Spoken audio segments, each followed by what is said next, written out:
अपने मन में एक लक्ष्य रखो। अगर हम एक लक्ष्य को स्पष्ट अपने मन में रखते हैं, उस लक्ष्य को पूरा करने के लिए हम जी तोड़ मेहनत करते हैं, तो रास्ता खुद ब खुद बनता चला जाता है और वो लक्ष्य हमारी मंजिल तक हमें ज़रूर लेके जाता है और हमको आखिरकार सफलता मिलती ही मिलती है। तो आज ऐसी ही कहानी मैं बताने जा रही हूँ। गांव के एक छोटे से कोने में रहने वाला अजय एक साधारण लड़का था। उसका जीवन किसी आम बच्चे की तरह था। वह गरीब परिवार से था, जहां हर दिन की जरूरतें पूरा करना भी एक चुनौती होती थी। उसके पिता एक किसान थे, जो दिन रात मेहनत करते थे, लेकिन उनकी फसल से इतनी आमदनी नहीं होती थी कि परिवार के सारे खर्चे पूरे हो सके। अजय को पढ़ाई से बहुत लगाव था, लेकिन हालात कभी उसके पक्ष में नहीं रहे। गांव के सरकारी स्कूल में वह नियमित रूप से तो जाता था, लेकिन किताबें खरीदना, स्कूल की फीस भरना उसके परिवार के लिए आसान नहीं था। फिर भी अजय के भीतर एक आग थी, कुछ बड़ा करने की, कुछ ऐसा करने की जिससे उसके परिवार की जिंदगी बदल जाए। अजय की माँ अक्सर कहती थी, बेटा, सपने देखो, लेकिन उन सपनों को पूरा करने के लिए भी मेहनत करो। अजय ने ये बात अपने दिल में बसा ली। उसने ठान लिया कि चाहे कुछ भी हो जाए, वह अपने लक्ष्य को प्राप्त करेगा। एक दिन स्कूल में एक प्रतियोगिता आयोजित की गई। यह प्रतियोगिता गणित में थी और जो भी विजेता बनता उसे शहर के बड़े स्कूल में पढ़ाई का मौका मिलता। अजय को गणित में खास रुचि थी, लेकिन उसके पास न तो अच्छे नोट्स थे और न ही कोई अच्छा ट्यूटर। अजय ने हार नहीं मानी। उसने गांव के एक पुराने टीचर से मदद मांगी। वह हर सुबह जल्दी उठता, अपने सारे काम निपटाकर टीचर के पास जाता और देर रात तक पढ़ाई करता।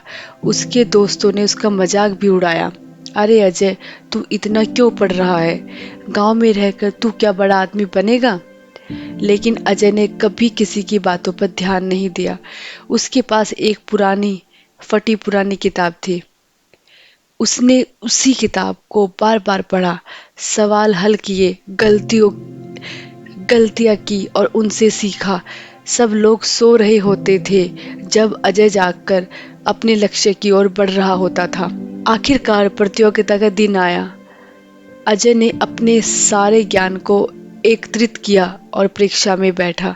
जब परिणाम घोषित हुआ तो पूरा गांव हैरान रह गया। अजय ने पहला स्थान प्राप्त किया था। उसके गांव के लोग, जो कभी उसकी मेहनत पर सवाल उठाते थे, अब उसकी तारीफ कर रहे थे। अजय ने कर दिखाया। अजय ने कर दिखाया। इसने साबित कर दिया कि मेहनत का फल मीठा होता है। अजय को शहर के बड़े स्कूल में एडमिशन मिल गया। यह उसके जीवन की पहली जीत थी, लेकिन वह जानता था कि यह अंत नहीं है, यह तो बस एक शुरुआत थी। शहर में आना आसान नहीं था। वहाँ का माहौल, वहाँ के लोग और वहाँ की पढ़ाई सब कुछ अलग थी। अजय को कई बार ऐसा लगा कि वह हार जाएगा, लेकिन हर बार जब वह हताश होता तो उसे अपनी माँ की बात याद आती, सपने देखो, लेकिन उन्हें पूरा करने के लिए मेहनत करो। अजय ने अपने संघर्ष को जारी रखा।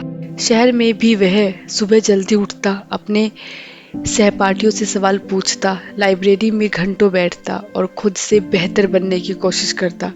उसके पास महंगे कपड़े नहीं थे, लेकिन उसके पास आत्मविश्वास था। एक दिन उसके स्कूल में राज्य स्तरीय विज्ञान प्रतियोगिता का आयोजन हुआ। अजय के पास संसाधन नहीं थे, लेकिन उसके पास जज्बा था। उसने कड़ी मेहनत की, प्रयोग किए, असफल हुआ और फिर से प्रयास किया। उसके टीचर ने भी उसकी मदद की, क्योंकि वे जानते थे कि अजय में कुछ खास है।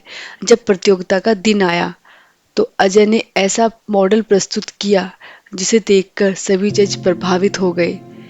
अजय ने न सिर्फ प्रतियोगिता जीती, बल्कि उसे एक नामी कॉलेज में मुफ्त पढ़ाई करने का मौका भी मिला। कॉलेज में भी अजय ने अपनी मेहनत और लगन से सबको प्रभावित किया। वह हर दिन अपने लक्ष्य के करीब बढ़ता गया। उसने पढ़ाई में टॉप किया और एक प्रतिष्ठित कंपनी में उसे नौकरी मिल गई। जब वह अपने गांव लौटा, वह पहले जैसा साधारण लड़का नहीं था। अब वह एक सफल इंजीनियर था जिसने अपने परिवार की हालत बदल दी थी। गांव के लोग जो कभी उसकी मेहनत पर सवाल उठाते थे, अब उसे प्रेरणा मानते थे। यह कहानी हमें सिखाती है, लक्ष्य को स्पष्ट रखो, चाहे रास्ता कितना भी कठिन क्यों न हो। अगर लक्ष्य स्पष्ट है तो आप उसे पा सकते हैं। मेहनत से बढ़कर कुछ भी नहीं। परिस्थितियां चाहे कैसी भी हो, मेहनत का कोई विकल्प नहीं होता। लोगों की बातों पर ध्यान न दो। अगर आप अपने लक्ष्य के प्रति ईमानदार हैं, तो दूसरों की नकारात्मक बातें आपको रोक नहीं सकती। असफलता को अपनी सफलता का आधार बनाओ।